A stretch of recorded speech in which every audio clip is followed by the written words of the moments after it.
Hi guys, good morning. Kagising ko lang at tinatamad pa akong bumangon. Ganito din ba kayo pag bagong gising? Nagmumuni-muni muna bago bumangon at iniisip kung ano bang gagawin o mangyayari ngayong araw.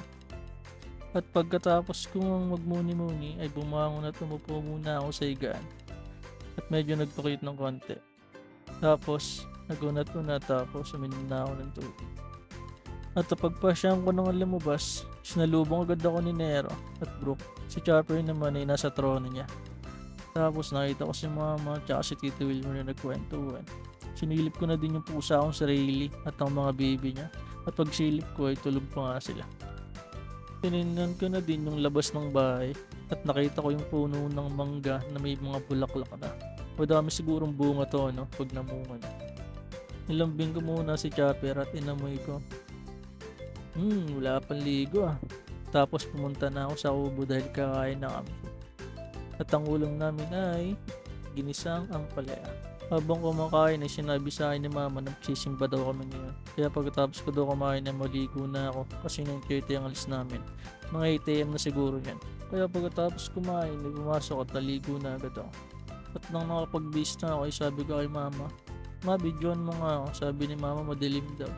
Sabi ko palit kami ng pwesto para maliwanag. Hey, outfit check. Sabi ni Mama, "Tara na, baka mali tayo." At yun, umalis na kami puntang simbahan. At habang nasa biyahe kami, nagkakwento si Mama.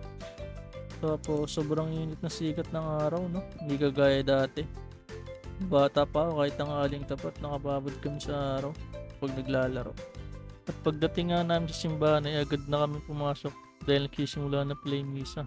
Yan, outfit check ka pa kasi. Uwi na kami. Ikaw mag-ayos ka. Sa linggo 18. Talisa, hindi ko naman naintindihan. Ano ko yun? Sabi niya. Sa linggo daw. At nang pauwi na nga kami siya namin dito, mabibili ako ng cat food.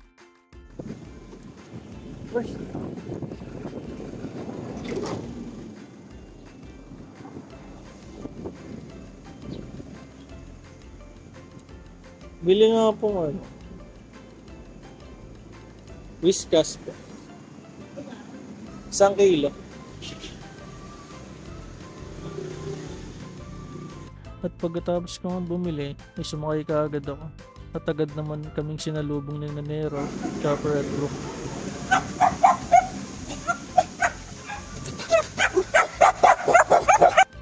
Pagdating nga namin sa bahay, ayan, kukulit ko lang. Parang tagali nagkita. Tapos sinilip ko na rin yung mga pusa. Gising na sila. Yun lang guys. Please follow and subscribe to my FB, TikTok, and YouTube. Thank you so much.